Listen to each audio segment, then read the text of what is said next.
may gayuma.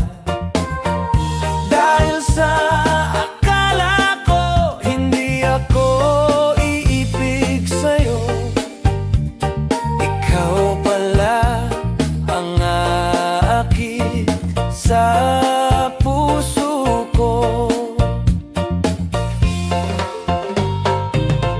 Kaya ngayon'y laging gulong-gulo ang puso ko, isipan.